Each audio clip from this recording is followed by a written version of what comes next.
Pet lovers మరొక చక్రవడితో మీ ముందుకు వచ్చేసాను.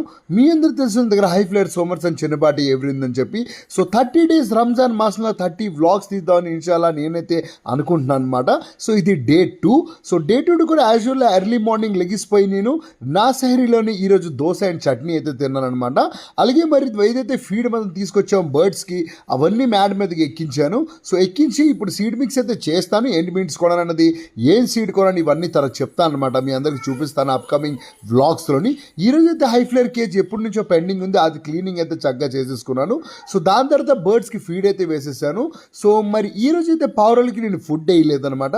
ఎందుకంటే నేను ఆల్రెడీ ఫుడ్ వేసిన అవి కొంచెం ఉంచాయి. సో ఈరోజైతే కంప్లీట్ చేసేస్తాయని చెప్పి ఓన్లీ వాటర్ బౌల్స్ బాగాలేకపోతే ఆ బౌల్స్ అన్ని తీసేసి చక్కగా క్లీనింగ్ అయితే చేసుకున్నాను. క్లీనింగ్ చేసుకొని ఏదైతే వాటర్ ఉంటుందో ఆ వాటర్లో ఈరోజు యాంటీబయాటిక్గా న్యాచురల్ యాంటీబయాటిక్గా పసుపు అయితే వాటర్ కలిపాను అనమాట. సో ఈరోజైతే వాటికి ఈ వాటర్ ఇచ్చాను. సో చాలా చక్కగా అన్నీ కూడా తాగేసాయి. సో ఈ వర్క్ ఇదంతా అయినప్పటికీ దగ్గరగా మనకి క్వార్టర్లెస్ 7:30 క్వార్టర్లెస్ 8 అయిపోయింది. సో హడావిడిగా ఆఫీస్కి అయితే బయలుదేరిపోయాను. మధ్యాహ్నం జోహర్లోని నేను మా బావ మస్జిద్కి అయితే వెళ్ళిపోయాం. ఈవినింగ్ స్నాక్స్ టైంకి అయితే బయటికి వెళ్ళాము. కానీ మా బావ చేతిలో ఈ పార్సల్ చూసి భయపడదు, ఇవన్నీ మాకు కాదు ఆఫీస్కి స్నాక్స్ అనమాట. మేమైతే చిన్న ప్యాకెట్ తీసుకొని జస్ట్ మస్జిద్కి వెళ్ళిపోయి మరి ఇఫ్తార్ విందు అయితే చేసామన్నమాట. ఇలాగే మన రోజా డైలీ కొనసాగిస్తుంది. డే 3 కోసం